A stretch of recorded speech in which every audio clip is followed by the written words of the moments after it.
Now, I will say this before we react to this. In case you're new, this person, he is a certified Drake hater since you could probably say day one, since his first video about, pretty much. He's made dozens of videos about Drake, all negative, to the point where actually, if I scroll on this, I think he's another channel. 1, 2, 3. Ah! Hi and yeah. So if I scroll on this, you're gonna see Drake mentioned a lot. So we got 1, 2, 3, 4, 5. Look at this. Look at the titles. But I'm just painting a picture. New Drake is mid. Drake got caught being weird. That's fine. Check Drake's hard drive. Really? Check Drake's hard drive. Drake is embarrassing himself. The list goes on and on. Drake exposed. The list goes on and on and on. He is obsessed with Drake for whatever reason, for not liking him. I don't know. I don't know the actual reasoning, how it happened. I don't know. 1, 2, 3. I wish I did. I wish I understood it. But at the same time, he calls himself the internet's busiest music nerd. He is inherently a nerd, and we've talked about this. More nerd type people vibe with a Kendrick type of an artist than, let's say more chill people who, are not as, you know what I mean?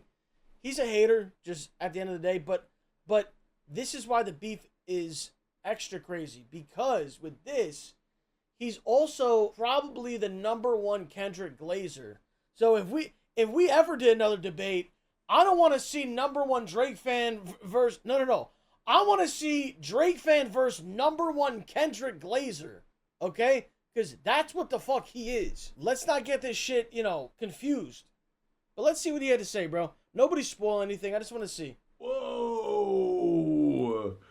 Hi everyone, Berthany Tostano here, the internet's busiest music nerd, and it's time for a review of this new Party Next Door and Drake album, Some Sexy Songs for You. Here we have a new surprise collaboration between two of the most prominent artists on the hip-hop and R&B scene in Canada, North America, the world. That would be Party Next Door, as well as the one and only Drake. And this record arrives at a very interesting time in both their careers, respectively. Now, to be honest, Party Next Door, despite his relevancy in the Canadian music scene, combined with the support of Drake's OVO label, his career has been sort of slowing down as of late. The album he dropped last year already feels like a distant memory. The front cover of it was more memorable than the music itself on the project. Plus, it took 4 years to deliver following the release of his Partymobile album, which a lot of fans considered that record to be his worst album to date. His last record still did almost do 40K. Again, this is an R&B artist. You guys know R&B as a genre itself is not the most popular fucking genre. So somebody doing, what is he saying? Out of the gate, which is nothing to sneeze. 40K? That's fucking good for R&B. And I listened to the last Party Next Door album. It's not a bad album. I don't know what this is. If you don't like R&B shit, maybe you don't like it. But his progression's been slowing down for a while now, for sure. And then there's Drake, who had a very eventful 2024, to say the least. Drake was the #1 streamed on Spotify for every single month of 2024. Even while Kendrick was being boosted by every... Yeah, that is true. Someone just wrote cope when I just said a fact. This is why I can't argue with, the other side. I can't argue with them because that makes no sense. What did I say wrong?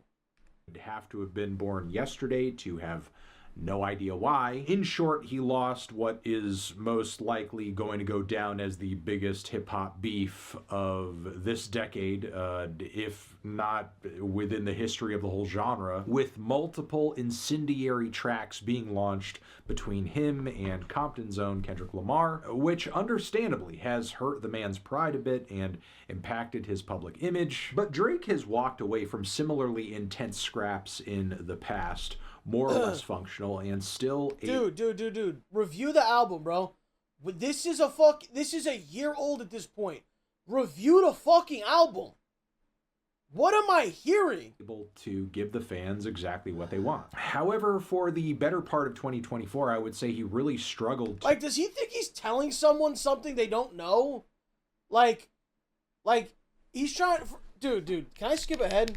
Given the viral spread of that song combined with how it has been broadcast a recent pop-out show performance, but he just performed that damn song during a Super Bowl halftime show. But even with the odds stacked against him, I think the only real answer for Drake at this point is to release music. Put out music people want to hear and are excited about, and I think you'll find very quickly they will sort of move on. I mean, it's at least worth trying since everything else he's done up until this point hasn't quite worked. Like his recent efforts to launch a full-fledged lawsuit against his label, UMG, as they released both the Drake and Kendrick Lamar diss songs. So yeah, now Drake is trying to hold UMG responsible for the things Kendrick Lamar said that he felt. If you want to word it like that and try to confuse people who don't know, very, very clever of you. That is not why Drake is suing. But go ahead and act fake like you don't know. That's fine. You guys can, everyone in here has access to read the lawsuit. Everyone else, everyone just sees a headline. You know how many people are still running around saying, dude, Drake's suing Kendrick? Like, none of these people have taken not even 5 minutes to even look at this shit. But again, this guy hates Drake, loves Kendrick, and he's using his platform again for the probably 100th time. I mean, you just saw in the last 6 months there was like 15 videos. So again, this doesn't shock me, but I'm just, in case people don't know, because a lot of you guys are busy and you don't have time to read a lawsuit or whatever. That's not true what he's saying. But I digress. Were defamatory. And this certainly hasn't endeared anyone to him who might have thought he looked a little foolish walking away from this rivalry. But either way, I guess we'll see whether or not he makes headway with this lawsuit. So with all of this rivalry, dude, it didn't matter what Kendrick said or what Drake said. People were choosing Kendrick. Period, point blank. Okay? They just were. Dude, Kendrick made a song talking about an imaginary daughter, and no one cares. Nobody cares. Oh, but if Drake did... Oh, dude, if Drake fucking did that, what the fuck would the Kendrick fans be saying, bro? Dude. And Drake responded to every single thing that was said about him. Kendrick responded to nothing and had pre-recorded diss tracks. He didn't even fucking go back and forth. The guy had pre-recorded diss tracks. Drake was the only one genuinely in a fucking rap battle. Genuinely. Like, I hear a song, I respond. You make it, I respond. That's it, bro. And that's the facts. That is the facts. This going on through this new collection. And I love these people too. Oh, dude, Drake's dissing everybody but the guy who just, called him a pedo on Super Bowl. Buddy, Drake was the last one to respond. Kendrick never responded. Oh, dude, didn't have to. Sure, keep sucking his cock, bro. Keep sucking it. He didn't have to. But Drake has to respond to everything. But Kendrick doesn't? Yo, you sound foolish, bro. You sound insane. He responded to every single thing said about him. And you guys made fun of it. Oh, dude, he's saying he's not a pedo. Yeah, sure, bro. What is he supposed to say? At least he responded to it. Kendrick didn't respond to any shit. Lab project with Party Next Door. Drake does seem to be making a genuine effort at getting back into making music, but he's kind of slow rolling the process a little bit, because if you notice, it's Party Next Door who gets first billing on this record, even if most people are going to go into this album looking at it as a Drake project, and Drake certainly takes up most of the album's runtime too. Still, musically and vocally speaking, Drake is not coming out of the gate aggressive on this one. Drake is really deep in his R&B bag this time, with lots of reverb and smooth synths and gentle percussion, auto-crooned vocals. We are really getting Drake at his most sensual and subdued, and as if the vibe of this record and its lyrical content needed to be spelled out, we allegedly had Party Next Door shortly after the release of this album taking to Instagram to... You know what? You know what, bro? This guy, either you are dumb or you're doing this on purpose. This, guys, you know NBA Centel?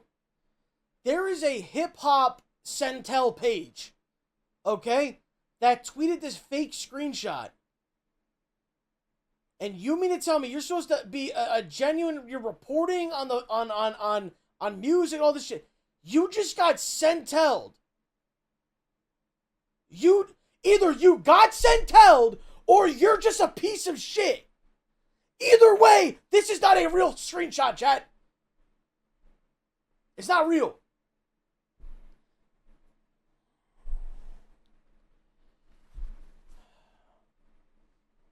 Thought it was real.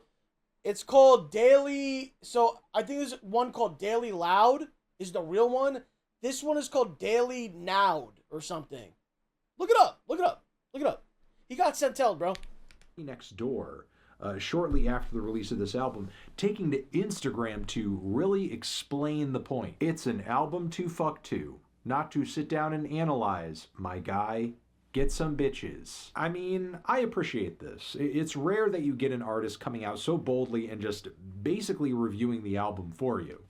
Well, yeah, you know, it is rare, because it fucking didn't happen, you dumb fuck. You fucking dumb fuck! Even if this whole point is somewhat of a sad admission at the end of the day, because essentially what he is saying here is that the music itself is so unremarkable that you would need something as intense and attention demanding and... I can't believe this! I can't believe this video's still up! I can't believe this video's still up!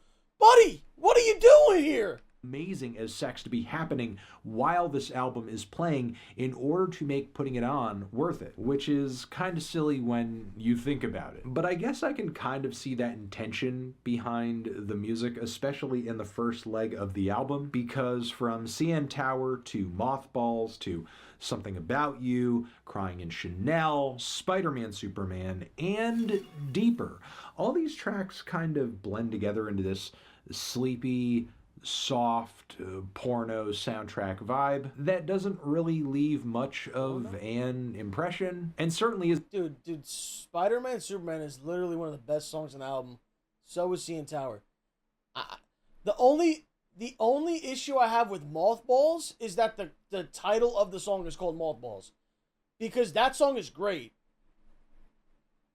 And that's my only issue with anything up there. You know, but this is, again, I don't listen to anything this guy says, but we're gonna listen to it. Isn't doing much of anything to grab your attention enough to draw your ears to it. The progressions are repetitive, the vocal melodies are not really that bold. So much auto-tune is used so that in a way Drake's and Party Next Door's vocals sound way more similar than they need to be. Not many of the lyrics really stand out as well. Really, to me, it feels like a lesser version of what I imagine a Drake and Future R&B album would sound like. So yeah, that's really the tone this whole record sets, but because... I don't even know what the fuck that means, a Future R&B album. I don't even know what this guy's talking about at this point.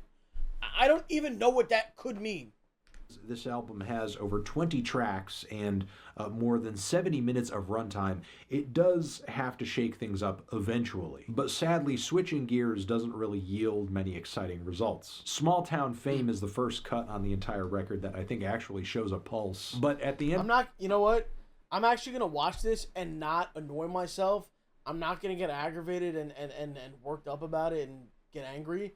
I'm just going to listen to this delusional person ramble on and do what he does best. Just be a hater. End of the day, this sort of feels like a short, unfinished song that could have landed, I don't know, somewhere in the middle of some harder and more memorable cuts on Drake's If You're Reading This, It's Too Late mixtape. Considering how low-key the entire album is overall, the Pimmy's Dilemma interlude is just a waste of dead space that we didn't... Waste? Pimmy... You know, yeah, I'm not getting mad. I'm not getting mad. Pimmy's Dilemma is waste of space? Oh, man. Oof. Okay, I'm now... Okay, alright, bro. Really need. Then there's the song Brian Steele, which narratively kind of goes against Party Next Door's public assessment of the record, as a lot of Drake's lyrics... Party Next Door never said that. You got NBA Centelled on Twitter. He never said that. On the song are about how he has this woman at home who is so hot and so great and so amazing that he should be staying home, but instead he has to go out with the guys and have fun and go do that because, you know, hanging out with the boys is way more important than sexy time. The song Gimme a Hug has a bit of energy to it, and it's the first track on this record where Drake provides a sort of big, bold, major response to this recent beef, and I'm sure it's convincing for anybody who feels like he came out of that whole thing. It's rage bait lows. What I honestly feel like what he does is because he knows how popular Drake is.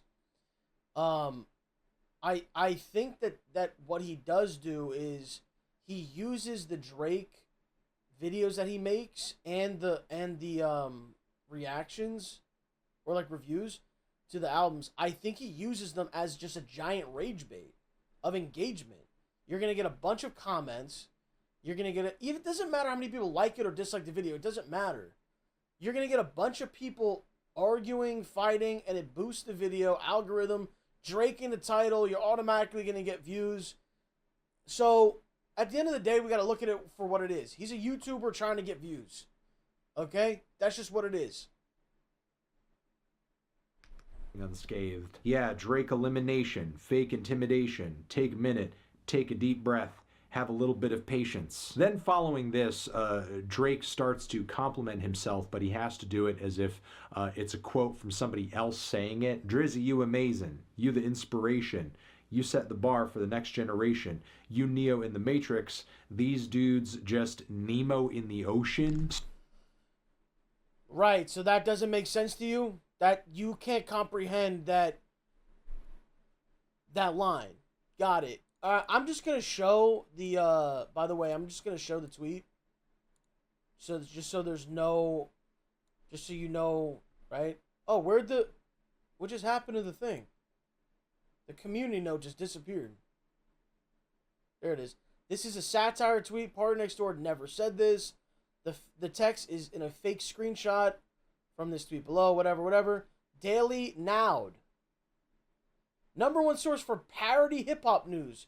So either you are purposely putting in fake shit to make this album look bad, the artist look bad, or you're actually just that thirsty to just hate on Drake and hate on the album. Either way, you're an asshole. So, like, no matter what, you're an asshole. That's the conclusion.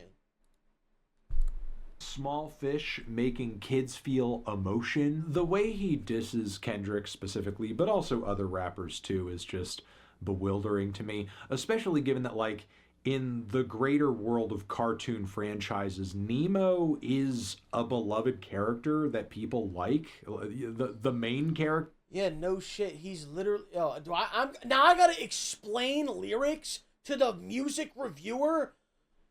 All he was saying was that movie is emotional. That's all he was saying. Like, the movie could make you cry. He's not saying, hey, Kendrick is Nemo. Like, dude, like, I can't. Nah, this is rage bait, bro. This is rage bait, bro. This is rage bait. I don't give a fuck. This is not real. This is not real. This isn't this. You can't be this. You can't, bro.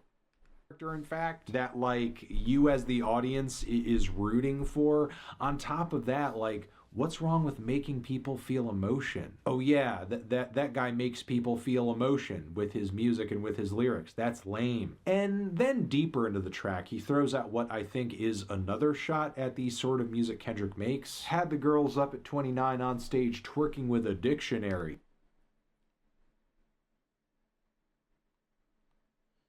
So, I gotta break this lyric down too. Drake saying that his music, people enjoy it, whatever.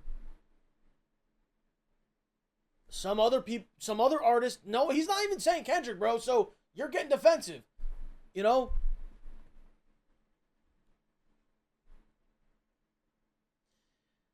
I think it's obvious the lines here, but I guess it's not to some people. Like, you guys understand this line, right?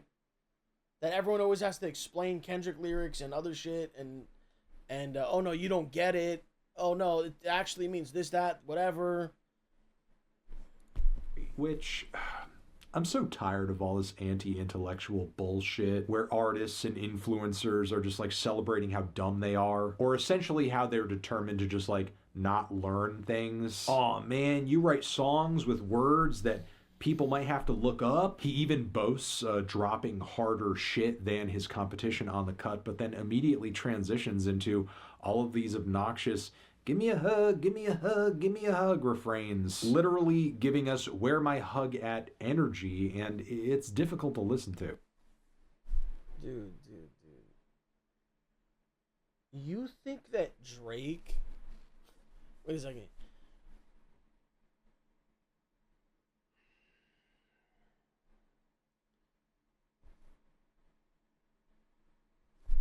We were just talking about what, in the other video, we were talking about what is the "where my hug at" type of guy, right? That's usually like a creep, someone people don't like, girls don't like, and, you know, they're like, oh, where my hug at? And it's weird, right? If that's what you're trying to say, if you're trying to say that people don't like Drake, he's a creep, all this shit, then okay, bro. Have fun with that theory, bro. Have fun with that theory, bro.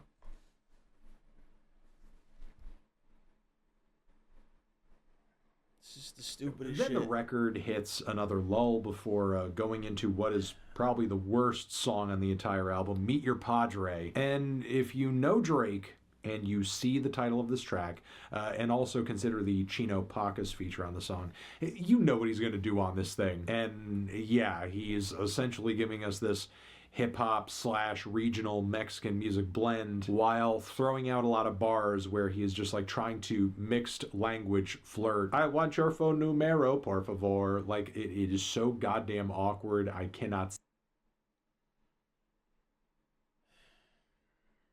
Let's just finish it, man. stand it. And that's just the tip of the This is just straight hate, bro. Just straight hate. And it's still not gonna matter. This shit's still gonna go #1. People love the album. Nothing that this guy says will change any of these things, bro.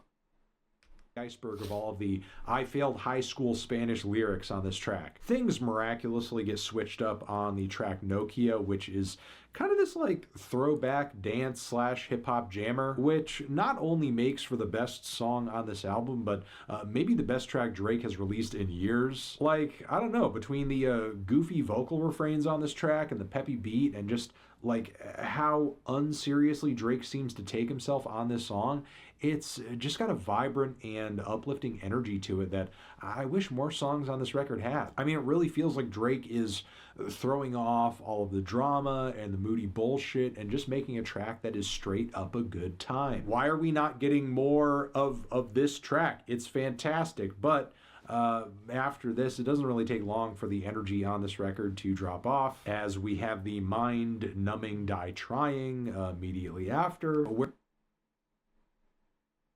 Mind-numbing. You know, I guarantee you, if Kendrick could ever make a song that even sounded remotely like that, what would the fucking praises be? What would the fucking praises be? Especially from this fucking guy. That's just, dude, if you just think about it like that, with everything he's saying, all the criticisms, would he make these criticisms against Kendrick? Fuck no, bro. Where Drake teams up with Yebba to do this like kind of summary acoustic ballad jam sort of thing over a very basic and lazy beat. And I mean, while this sound is new for Drake, it's not new in the grander scheme of things, and you know, isn't exactly fresh or interesting. And so I've never understood this thing that like Drake has to like make a new sound every time he like makes it. Like, I've never heard any artist like get that actual criticism, bro. Like, people like artists for their sound, right? Why is it always, oh, dude, it's the same old shit. But then when he does new shit, oh, it's awkward? What are you talking about, bro? Like, this dude just contradicts himself and is a hypocrite. Like, every time he talks. Honestly, while all of the nondescript, sleepy R&B cuts in the first leg of the track were kind of a bore, I sort of wish the album would just go back to that, especially considering how much worse it gets when Drake and PARTYNEXTDOOR try to get more intimate and descriptive in their lyricism, like on the song Celibacy, where Drake is trying to essentially... Great song, by the way. You know, just like prod this woman into letting him break her celibacy streak. The song On My Way is also like weirdly persistent and reads like Drake is trying to pry some woman away from like her kids at the house, or, you know, maybe provide some sort of wine mom fantasy. Like, yeah, call the nanny, you know, have her put the kids to bed, and you're going to come out with me. You're going to ride with the owl. There's also When He's Gone, which is a, you know, a bit of a questionable moment where Drake and PARTYNEXTDOOR are like trying to pry some woman away from her man. I mean, presumably the guy is like not a very good boyfriend, or their relationship is kind of like on the out. But it's just not even what the... Oh my God, bro. Just let it finish, bro. Just so funny that they're so quick to kind of lyrically paint themselves in this way where they're like lurking around the corner, like waiting, like, hey, is he gone? That's not even... Bro, dude, literally the line in the song is, let me know when he's out your mind. Like, that's literally the line of the song. Not, oh, wait till he's sleeping and then sneak out the window. Bro, what the fuck am I hearing, bro? Come on, come with me. Is he gone yet? Like, why are we creeping around and trying to pressure people into doing stuff? What are you talking about? Like, deadass, what the fuck is this? Dude, what is this review? Half the review has been based on a fake screenshot. And now, because, dude, listen, I guarantee you, bro, a lot of these nerdy fucking losers not even gonna listen to the album. They're just gonna watch Fantano's review and go, oh, the title of the video is Wait Till He's Gone? Oh my God, they're not even gonna actually listen to any of these songs, bro. It's just so not sexy. The song Glorious is also really weird. It's like got this uncredited ice spot. You've called every song bad and weird, bro. Okay, but it's going #1. So I'm confused here. A lot of people are enjoying it. A lot of people are tweeting about it. A lot of people are posting videos. They're posting TikToks.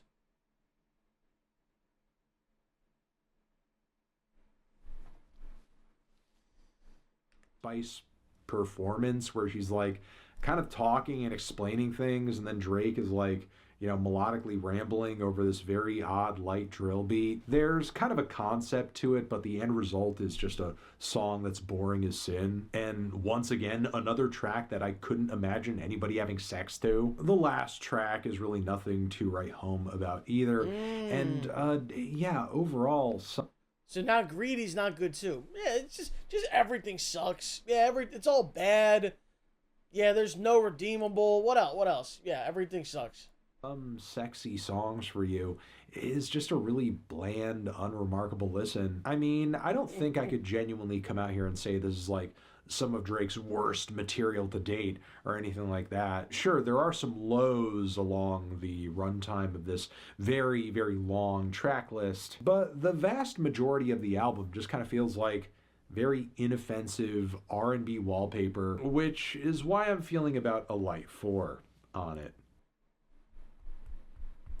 I mean, did we expect anything different? I mean, I'm shocked he didn't give it a 2. I mean, did we expect differently? This is the same person who said that KSI's album was better than CLB. So, just take that into consideration. Just take that into consideration, bro. CLB, one of the most, if not the most, I gotta check the numbers, streamed album ever. Is worse than KSI's album. And he said that with a straight face, by the way. He said it with a straight face. He said it with, and I called him out on it when we talked in Discord. And he said, no, yeah, in this instance, he is. Buddy, if anyone takes this guy serious, this is a YouTuber. He does not review actual music. When we're talking about, popular names like Drake, he's not actually doing a genuine review. He's not. Now, when he does those reviews that nobody cares about, I'm sure he actually listens to it because, like he said, he's a music nerd. But he definitely does not like Drake music. And I wouldn't expect someone like him to like Drake music. He is a music nerd. I mean, like, I expect just normal, chill guys and attractive women to like Drake's music. And that's all I see, bro. That's all I see. I've never seen any good-looking women dancing to Kendrick songs ever. I've never seen it in my life. I've never seen it. Go on TikTok right now, bro. You'll see a million videos of fucking Drake songs. Anyway, I digress. You said they're talking about me in the comments. Where?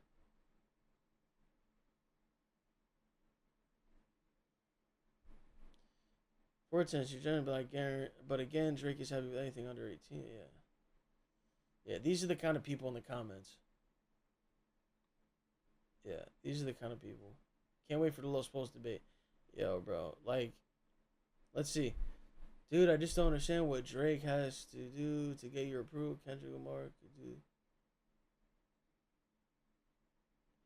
I love how he's saying it as if this isn't like a genuine, valid statement.